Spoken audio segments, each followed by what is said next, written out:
मौजूद हैं बनारस के 80 घाट पर और यहाँ से लाख टकी की बात आपके सामने प्रस्तुत कर रहे हैं। दिल्ली की बात हम आपके सामने रख चुके हैं, लेकिन ज़रा बात करते हैं पाकिस्तान की। इस्लामाबाद के लाल मस्जिद में आखिरकार ऐसा क्या हुआ कि 200 से ज़्यादा लड़कियाँ पाकिस्तान की फ़ौज को कोस रही हैं। ऐसा कोस रही हैं जैसे कि न जाने किन नामुरादों ने मस्जिद में कदम रख दिया हो। ये वही मस्जिद है जहाँ एक वक्त राष्ट्रपति जनरल परवेज मुशर्रफ ने अपनी फौज भेजकर मौलाना और मौलवियों पर बहुत जबरदस्त अत्याचार किया था। तो क्या हो गया है लाल मस्जिद में, देखिए।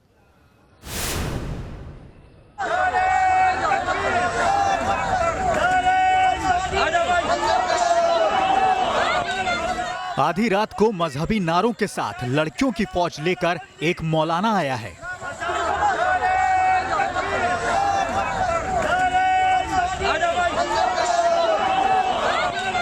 मर्द उकसा रहे हैं और लड़कियां तारबंदी को तार तार कर मस्जिद में घुसने को आमादा हैं। लाचार पुलिस वाले वीडियो बना रहे हैं। कानून को हाथ में मत लो भाई। ये तस्वीरें उस पाकिस्तान की राजधानी इस्लामाबाद की हैं जहां हुकूमत से लेकर अदालत तक और फौज से लेकर आवाम तक को एक मौलाना ने चैलेंज कर दिया है।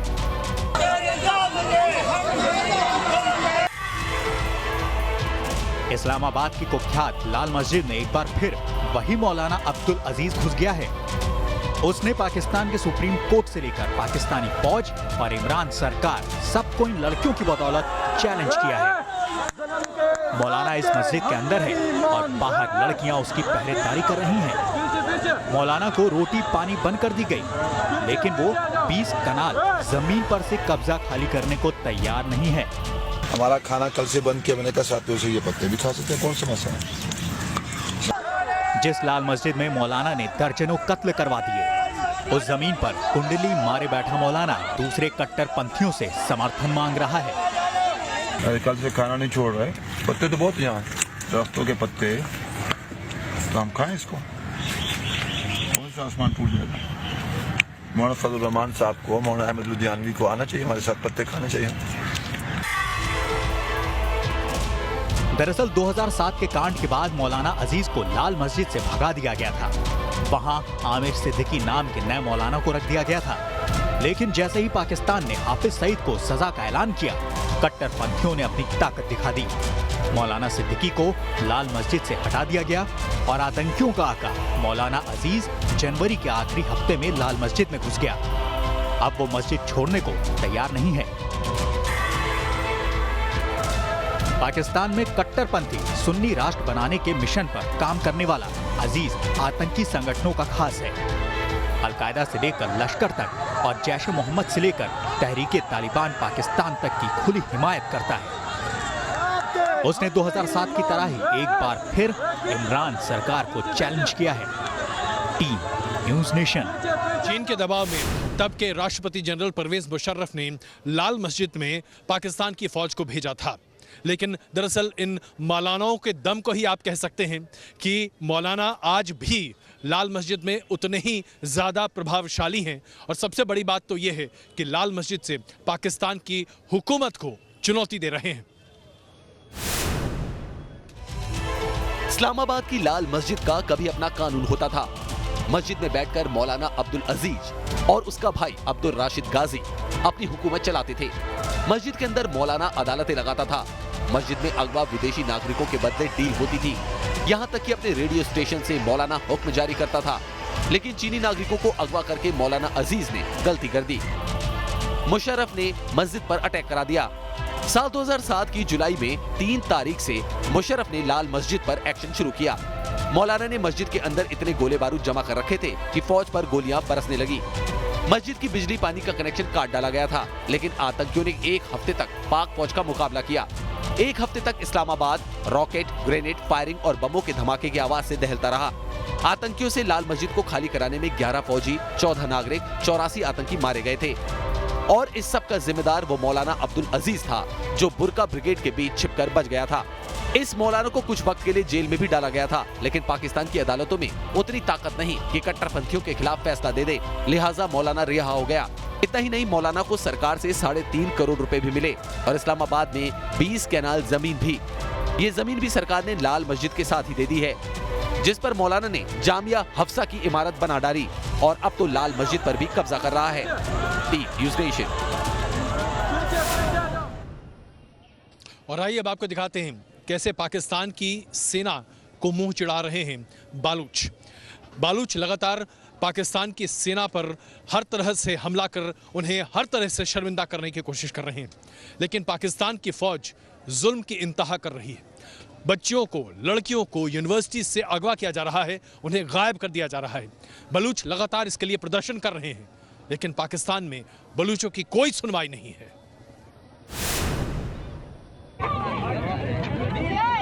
पाकिस्तान में यूनिवर्सिटी से उठाई जा रही हैं बलूच लड़कियां। पुलिस की वर्दी के पीछे खड़ी पाकिस्तानी फौज इन लड़कियों को इसलिए उठा रही है क्योंकि इन्होंने बलूचों के नरसंहार का विरोध किया है। बलूचिस्तान के खैबर में एक और बलूच नौजवान की हत्या के खिलाफ बलूच पूरी दुनिया में प्रदर्शन कर रहे हैं। अदनान शिनवारी नाम के बलूच युवक की बहन नाजो शिनवारी के मुताबिक अदनान को पाकिस्तानी फौज ने 3 महीने पहले अगवा किया था और अब मार डाला है। इस हत्याकांड के खिलाफ उबल रहे बलूचों ने जब खैबर पख्तूनख्वा में अफगानिस्तान जाने वाली सड़क बंद की तो पाकिस्तान बौखला गया। हालांकि 21 फरवरी को यह प्रदर्शन रोज के 8 घंटे ही हो रहा है, लेकिन बलूचों का आरोप है कि पाक की फौज ने बलूचिस्तान में हवाई हमले भी किए हैं। बलूचों की आवाज दुनिया तक न पहुंच जाए, इसके लिए इमरान हुकूमत ने एक नया सोशल मीडिया कानून भी बना लिया है। पाकिस्तानी फौज के पापों को दुनिया तक पहुंचाने से रोकने के लिए पाक सरकार ने कानून बनाया है। सभी सोशल मीडिया कंपनियां पाकिस्तान में डेटा सर्वर लगाएंगी, पाकिस्तान सरकार की जरूरत के मुताबिक हर डेटा उपलब्ध कराएंगे। पाक सरकार के मुताबिक सारे कंटेंट तय होंगे। सरकार के निर्देश पर 15 दिन में पाबंदी नहीं लगाई तो डिजिटल मीडिया कंपनी का लाइसेंस रद्द कर दिया जाएगा और उस पर 50 करोड़ रुपए का जुर्माना लगेगा। पाकिस्तान में जिस तरीके से इमरान सरकार और आतंकी फौज के खिलाफ लोगों का गुस्सा बढ़ रहा है, ऐसे में इमरान और बाजवा को सोशल मीडिया से भी डर लगने लगा है। हालांकि अमेरिका ने पाक के इस कदम की घोर निंदा की है। अमेरिकी विदेश विभाग ने कहा है कि सोशल मीडिया प्लेटफॉर्म पर नई पाबंदियां बोलने की आजादी के लिए झटका है। पाकिस्तान ने ऐसा करके विदेशी निवेशकों को हताश निराश किया है। वैसे इमरान बाजवा को अमेरिकी नाराजगी से ज्यादा पाकिस्तानी अवाम से डर लग रहा है, लिहाजा पाक में अब सोशल मीडिया पर बोलना, देखना, सुनना भी मुश्किल होगा। Team news nation. 26 फरवरी 2019 ये तारीख सुनहरी तारीख है जो कि हिंदुस्तान को याद रहेगी और पाकिस्तान को इसका भय याद रहेगा। और वो इसलिए क्योंकि भारतीय वायुसेना के जाबाजों ने बालाकोट में बम बरसा कर आतंकवादियों के बड़े कैंप को नेस्तनाबूद कर दिया था। आज उसी दिन को याद करते हुए वायुसेना के अध्यक्ष ने MiG-21 विमान को उड़ाया और ये संदेश स्पष्ट तौर पर पाकिस्तान को दिया कि अगर विंग कमांडर अभिनंदन MiG-21 विमान से F-16 विमान को मार गिरा सकते हैं तो हिंदुस्तान का हर लड़ाका पाकिस्तान के छक्के छुड़ा सकता है।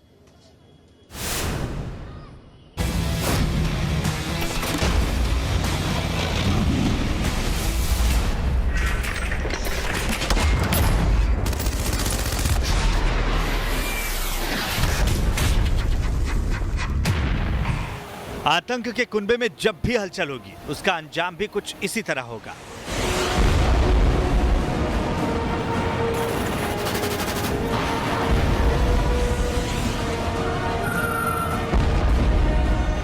सरहद पार के दहशतगर्द जब भी सिर उठाने की कोशिश करेंगे उन्हें कुछ इसी तरह से कुचल दिया जाएगा।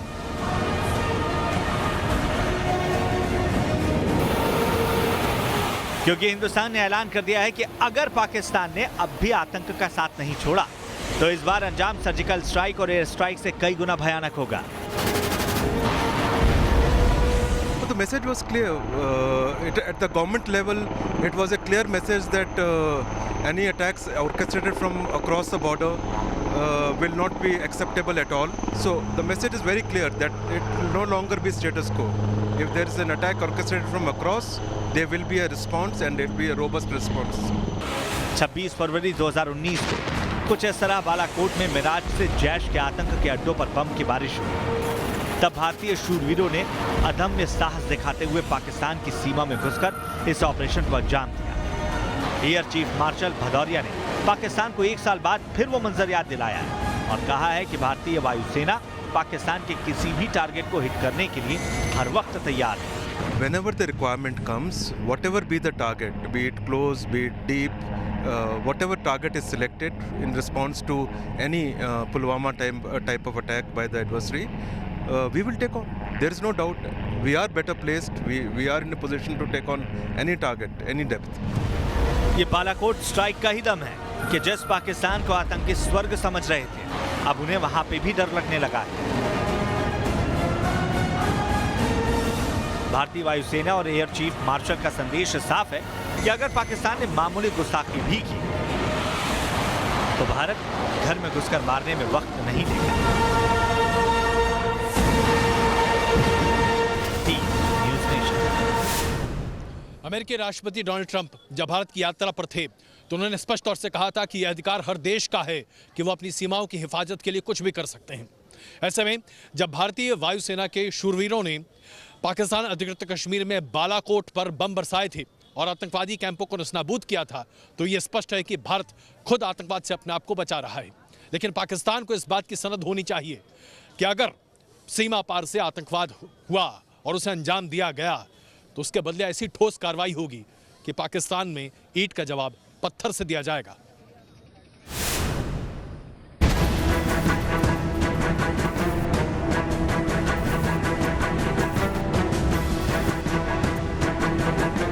अतर इब्राहिम और इब्राहिम अजहर, मसूद अजहर का बड़ा भाई, अंजाम बालाकोट एयर स्ट्राइक में ढेर। मौलाना तलहा सैफ अजहर, मसूद अजहर का छोटा भाई, अंजाम बालाकोट एयर स्ट्राइक में ढेर।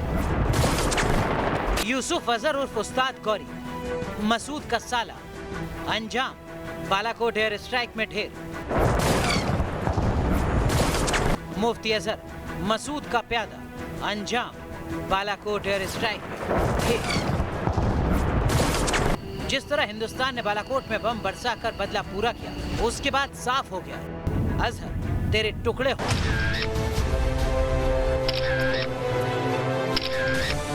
पाकिस्तान के खैबर पख्तूनख्वा में बालाकोट, यही है वो इलाका जहां भारतीय वायुसेना के मिराज फाइटर जेट्स ने बम बरसाकर मसूद की फैक्ट्री को तबाह कर दिया।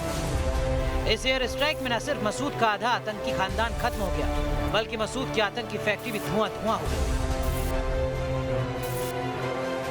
न्यूज़ नेशन को मिली एक्सक्लूसिव तस्वीरें आपको बता देंगे जैश के जहरीले फन को किस तरीके से कुचला गया है। ये बालाकोट में जैश हेडक्वार्टर का एम्यूनेशन डिपो यानी हथियारों का जखीरा था। वायुसेना ने इस मसूद के हथियार गोदाम को तबाह कर दिया। ये था बालाकोट में आतंकी कैंप का मुख्य दरवाजा। यहाँ कभी आतंकी तंजीमों के झंडे लगते थे, लेकिन बमों के धमाके ने इसे तबाह कर दिया। यह है बालाकोट में आतंकियों की एंट्री की सीढ़ियां। यहीं से नारे लगाते हुए जैश के जहर बुझे आतंकी अंदर आते थे, लेकिन अब ना सीढ़ी है ना आतंकियों का वजूद। News nation. पृथ्वी गर्म हो रही है और ये इतनी तेजी से हो रहा है कि इसका अंदाजा भी नहीं लगाया जा सकता।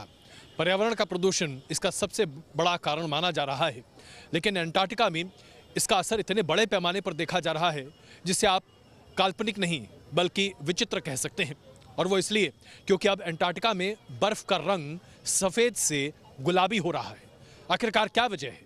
क्या ये सिर्फ एल्गे है या दरअसल गर्म होते पृथ्वी की वजह से समुद्र का पानी अब इतना तापमान ले चुका है कि अब सफ़ेद बर्फ भी गुलाबी दिखने लगी है?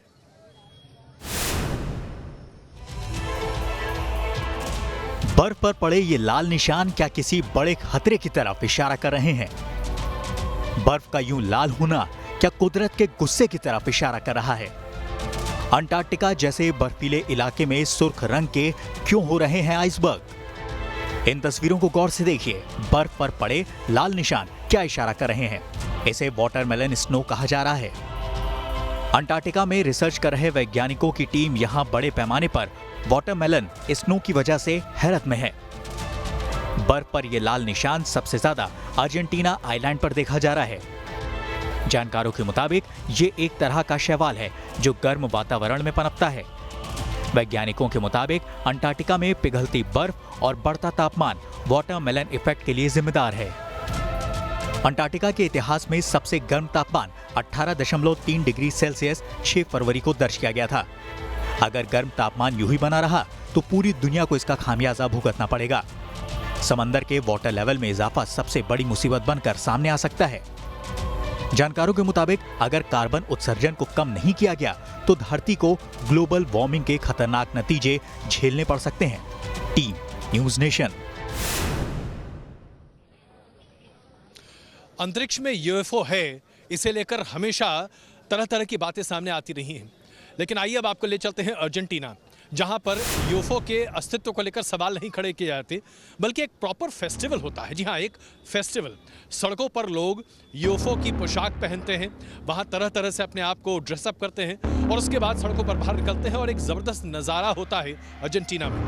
हम आपको ये बताना चाहते हैं कि साउथ अफ्रीका में और माफ़ कीजिएगा साउथ अमेरिका के इस उपमहाद्वीप में बहुत बड़े पैमाने पर यह परिपाटी है कि पृथ्वी पर जो मानव का अवशेष है, जो मानव हैं, वो दरअसल अंतरिक्ष की देन है और हर मानव प्रजाति की शुरुआत दरअसल यूएफओ के जरिए हुई है। तो कुल मिलाकर देखा जाए तो ये एक त्यौहार है जिसे अर्जेंटीना में बड़े पैमाने पर मनाया जाता है। और आइए आपको दिखाते हैं सोशल दुनिया में क्या चल रहा है सबसे ताजा सोशल मीटर में।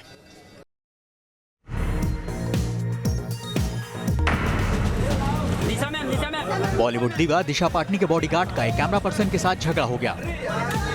फोटोग्राफर दिशा की पिक्चर्स निकाल रहा था कि तभी कार में बैठते वक्त गार्ड और फोटोग्राफर में बहस हो गई। दोनों के बीच धक्का मुक्की भी हुई। पूरे मामले को वहां मौजूद लोगों ने शांत कराया।